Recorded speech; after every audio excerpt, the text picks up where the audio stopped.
How's it going, exclusive members? John Gibbs coming to you from the North States Garage over at the Heritage RC Proving Grounds. I'm coming on today because one of our exclusive members had asked how do you program a controller for an electric excavator, whether it be a 1580 or 1592 from Huina or the Double E EC160, something where you're going to have 6 channels. So what we'll do is we'll review it with this controller here.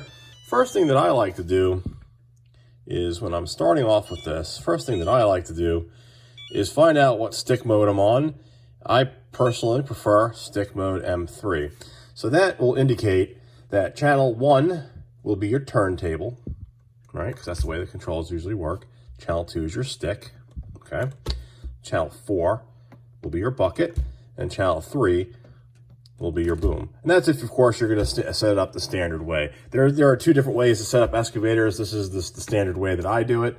There's what they call it, the John Deere way, or there was an ISO and SAE, I guess is the 2 different ways, but I prefer it this way. So anyway, so now once you have the stick mode differentiated, and you know you're on M3 and you got everything differentiated, then you know where to plug in your ESCs for the controls, so that you know if the turntable ESC will be plugged into channel 1, and you'll know the same for channel 2, 3, and 4, etc. For your tracks, what I like to use is these VRA toggles at the top, and what we'll do is we'll make that for your tracks.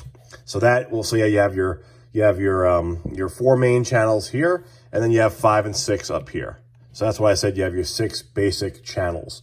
Of course, if you're going to have lighting and stuff like that, then you could, of course, put those to your other switches. Okay, so now that we have that covered, the next thing you're going to want to look at when you're setting up a controller, or be aware of at least, is the reverse channels. So that if after you set something up, if let's say when you're trying to do your stick out, it actually comes in, then you know to reverse channel 2. And so the reverse allows you to have that functionality to reverse things if after you're doing all your wiring, things are moving backwards.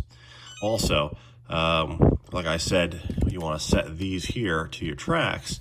What you're going to do is you're going to go into the functions menu and you're going to go to aux channels. And that's where you're going to set your channels 5 and 6 to VRA and VRB. So you see here, when you click on here further, it gives you different options. The SWs are these switches. The VRs are here. The key is these on the back. So just to give you some ideas of what the stuff is. Now this controller is currently set up for a hydraulic machine, so I'm not going to actually change anything, but just wanted to go through it for you.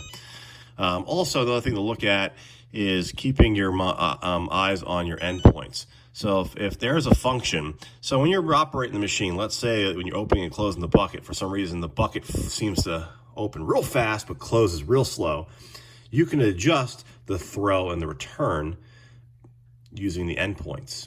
So that's another thing to keep in mind. So let us know if you have any other questions. I'll be happy to make more videos. And yeah, thanks for being a member.